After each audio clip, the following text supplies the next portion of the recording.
Trouve toutes les solutions réelles de l'équation trigonométrique que voilà. Vu que le sinus de x exposant 6, c'est la même chose que le sinus de x au carré exposant 3, idem pour le cosinus de x exposant 6, nous obtenons cette équation-là qui ne contient plus que des sinus de x au carré et des cosinus de x au carré. C'est pourquoi il est malin de poser le sinus au carré de x égale à u, parce qu'alors, grâce à la formule fondamentale de la trigonométrie, nous savons que le cosinus au carré de x, c'est 1 moins u.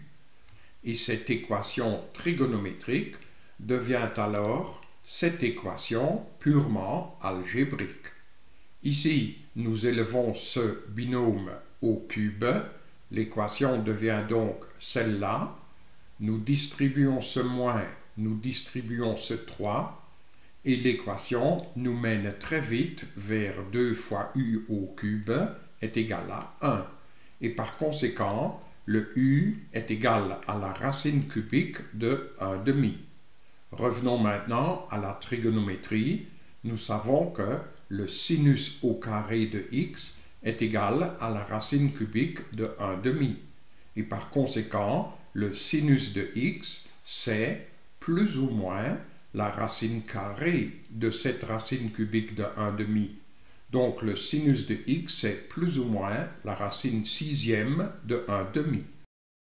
Vu que les deux nombres plus la racine sixième de 1/2 et moins la racine sixième de 1/2 se situent entre moins 1 et 1, on peut les écrire sous la forme sinus de l'arcsinus de ces deux nombres. Et puisque la fonction arcsinus est impaire, le plus ou moins peut passer devant l'arcsine comme ceci. Ainsi, nous obtenons l'équation trigonométrique fondamentale sin égale sin, qui mène chaque fois vers deux types de solutions. Regardons d'abord avec le plus. Ça, c'est le premier cas. Nous obtenons x est égal à l'arcsinus de la racine sixième de 1/2 plus 2k pi, k étant un nombre entier, et ce deuxième type de solution, pi moins arcsinus de la racine sixième de 1/2 plus 2k pi. Représentons ces solutions dans le cercle trigonométrique. D'abord, arcsinus de la racine sixième de 1/2, nous le représentons comme ceci. Le dessin ne doit même pas être tout à fait correct, mais le deuxième type de solution se dessine alors comme ceci. Bien sûr que ce deuxième type de solution varie si je varie le premier type de solution. Regardons maintenant le deuxième cas avec moins. Nous obtenons de nouveau deux types de solutions. Le premier type, c'est moins arcsinus de la racine sixième de 1/2 plus 2k pi.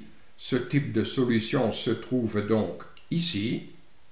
Et le deuxième type, c'est pi plus arcsinus de la racine sixième de 1/2 plus 2k pi, solution qui se trouve ici. Même si le dessin n'est pas tout à fait correct, il permet quand même de résumer ces quatre types de solutions comme ceci. Toutes les solutions, c'est plus ou moins l'arcsinus de la racine sixième de 1/2 plus k pi. Si nous avons ces solutions-là, il suffit d'additionner pi, et puis encore pi, et encore pi, peut-être encore moins pi. Idem pour ce type de solution.